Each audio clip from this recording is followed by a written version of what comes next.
Good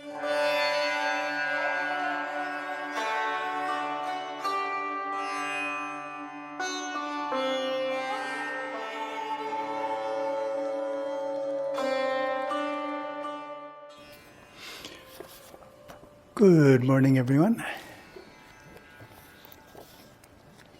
Today we are continuing with Merging with Śiva, chapter 37, entitled The Fine Art of Meditation, drawn from the 1972 Master Course.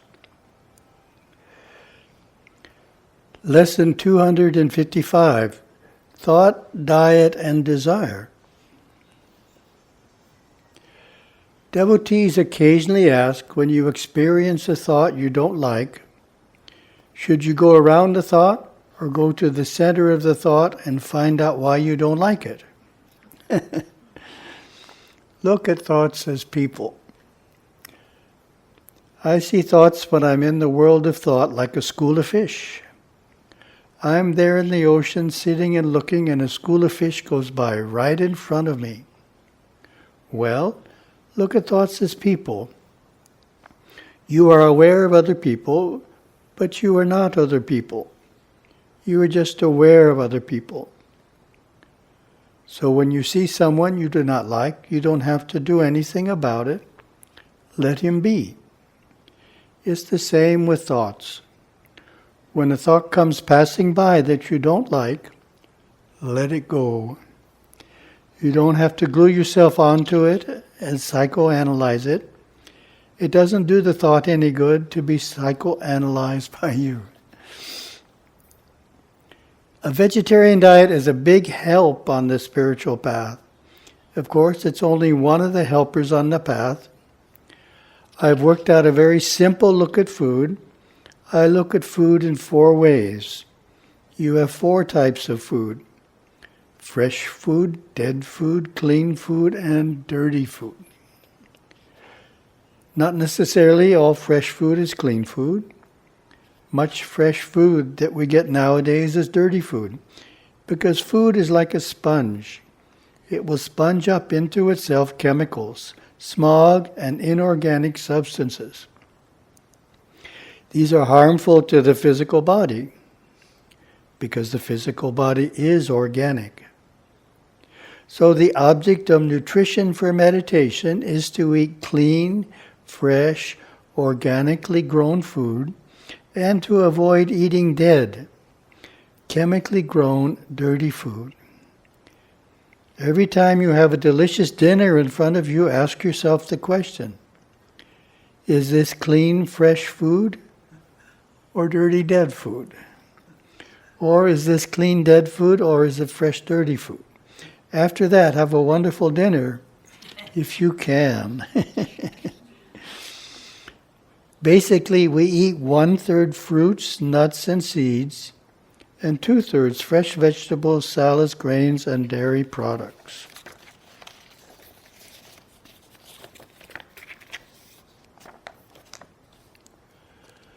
Such a diet keeps the physical and emotional forces subtle and refined, which therefore makes meditation subtle and refined too.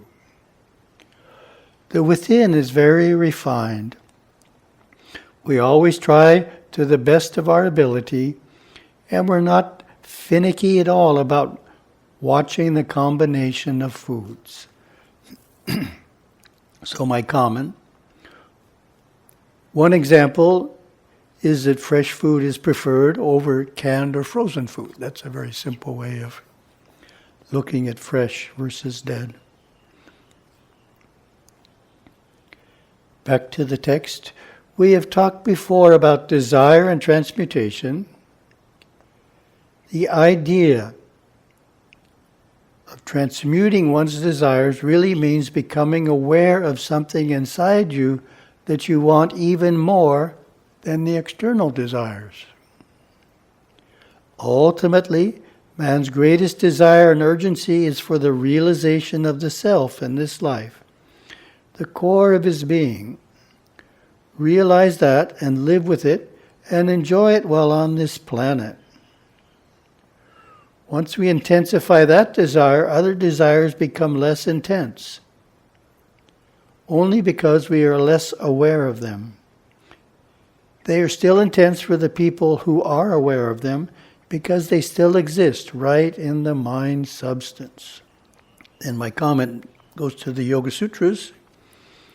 A verse in the Yoga Sutras states the same idea. Talking about not desiring. The supreme state of that is the non-craving for the gunas arising from the realization of Purusha. So what it's saying is, gunas means the world. So we're not attracted to the world because we've experienced our soul. That's what it's saying. So once we've experienced our soul, then the world doesn't have the same magnetism for us. So, comments on the verse. The Sanskrit term Purusha is rich and complex. It defies rendering as a single English word, just as Dharma, Yoga, and Karma do. In Sankhya Yoga philosophy, Purusha is understood as the witness consciousness within us, the unchanging self that simply watches without attachment or action. Patanjali explains in his sutras that when spiritual awakening takes place and the Purusha experiences its true nature, there is a natural loss of interest in all of Prakriti's material manifestations and machinations. This is called Paravairagya, the supreme state of dispassion and indifference toward worldly matters achieved by the great ones. And back to Merging with Śiva. Here's a wonderful meditation that I think you will enjoy. It shows you how simple the mind can be. How many hairs are there on your head? Thousands, but there's only one hair in the total mind structure. People have thousands and animals have even more. But basically there is only one hair. Think about that. There is only one eye. People have two, and so do animals. But study one eye and you know them all. There's only one tooth. People have a lot of them, and so do animals. But basically, only one in the universe of the mind. Meditate on that and bring everything to the one. Then when you get it all worked out, that there's only one hair, there's only one eye, there's only one tooth, there's only one fingernail, and there's only one of everything, start throwing those few things away. Throw away the tooth and make it disappear. Throw away the hair and make it disappear. This will take you right to the essence, the total essence of your being. Of course, probably your awareness will wander in the meantime, and you won't get through this meditation. But keep working at it, and really make everything extremely simple. We look at the world with our two physical eyes, and we see such a complexity that it's almost mind-boggling to encompass the entirety of it all. It's much simpler than that on the inside. Then lesson 256, energy and meditation. Text. Highly emotional states should be avoided by one who meditates.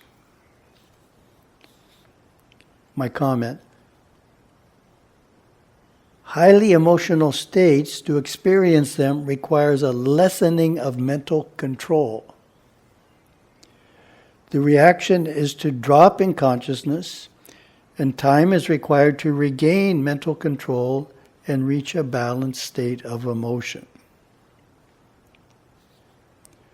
So that's highly emotional, not just emotional, but highly emotional states. Basically, to get there, we have to give up controlling the mind, and then when we drop, it takes a while to regain our mental control. And the text. The reaction to the emotional experience is too strenuous for him to live with. It takes quite a while for that reaction to reenact back through his nerve system. When one goes through an emotional state, it takes 72 hours for the basic emotional system to quiet, and about 1 month for him to unwind out of the reaction to the action. So he must really watch the emotions and keep that power very much under control. Therefore, one who meditates should not argue. One who meditates should not allow himself to become emotional. Then should he suppress his emotion? Well, if he is so emotional that he has to suppress his emotions, then he is not going to be meditating anyway. So we don't have to bother about it. Let's intensify a few ideas about meditation. Put power into your meditation. Put power into your meditation so that whether you sit for 5, 10, or 15 minutes a day, you go into meditation with full force and vigor. In this way, you come out of your meditation with something more profound than the thought or feeling you took within. You then begin to build up a tremendous dynamic force, a reservoir within yourself which acts as a catalyst to push you on to contemplative states. A contemplative state of consciousness is by no means a passive state of consciousness. It is a very dynamic state of consciousness. So dynamic that the best you can do is to sit without moving physically as you begin to enjoy it. Meditation, as you may know, is a very active state where every thought and every feeling is directly under the flow of your will and cognition. Of course, we must remain relaxed also, being certain not to externalize our efforts, to become outwardly fanatical or pushy. There is an inner will and an outer will. We must use the inner will in our daily efforts to meditate. So my comment, sometimes you see individuals who are meditating and clearly there is a significant strain showing on their face and in the tension seen in the body. Gurudev is saying, that is not the correct approach. We need to be outwardly relaxed, but inwardly intense at the same time. Back to the text. Meditation does not have to be prolonged to accomplish what you want to gain in unfoldment through your perceptive insights. 10 to 30 minutes is enough in the beginning. However, after you have finished with a dynamic meditation, you might sit for a longer time in the bliss of your being and really enjoy yourself as the pure life energy radiates through your nerve system. Meditation is essentially work, good hard work, and you should be willing to work and expend energy so that you can meditate. Karma Yoga activity, the ability to serve in the temple selflessly, wholeheartedly and accurately, is a must if you want seriously to amalgamate the instinctive forces that demand reward for work and be able to meditate with full force, vim and vigor. There are many ways to prepare yourself for meditation. First, generate energy, jump up and down, exercise, do knee bends, do push-ups, and get your mind active and interested in something. It is impossible to meditate unless you are interested in what you are meditating on. Perhaps you have found this out. Then sit down dynamically, close your eyes, breathe, keeping your spine straight and head balanced at the top of the spine. Spine is the powerhouse of the body. Feel the power of it. Now go full force into the challenge you have chosen to take into meditation. Observe, investigate, elucidate, and stay within. Keep your body motionless until you bring out something more than you intellectually knew before. A new observation or a new thought sequence. Your meditations cannot be a milquetoast state of consciousness, a passive, magnetic state of mind. Lesson 257, Overcoming Karma. Text. Seekers ask, how can I stay awake when I meditate? I fall asleep almost every time. This happens even during the day. It's terrible. The answer is, it is absolutely impossible to go to sleep while in meditation and still call it meditation. It is possible to put the body to sleep deliberately and then go into meditation. If you catch yourself dropping off to sleep while sitting for meditation, you know that your meditation period is over. The best thing to do is deliberately go to sleep, because the spiritual power is gone and has to be invoked or opened up again. After getting ready for bed, sit in a meditative position and have a dynamic meditation for as long as you can. When you become sleepy, you may put yourself to sleep by deliberately relaxing the body and causing the pranas to flow. Mentally say, prana in the left leg, flow, go to sleep. Prana in the right leg, flow, go to sleep. Prana in the right arm, flow, go to sleep. Prana in the left arm, flow, go to sleep. Torso, actinotic prana, flow, go to sleep. Head with inner light, go to sleep. Then the first thing you know, it is morning. How does meditation affect one's karmas? Karma is congested magnetic forces.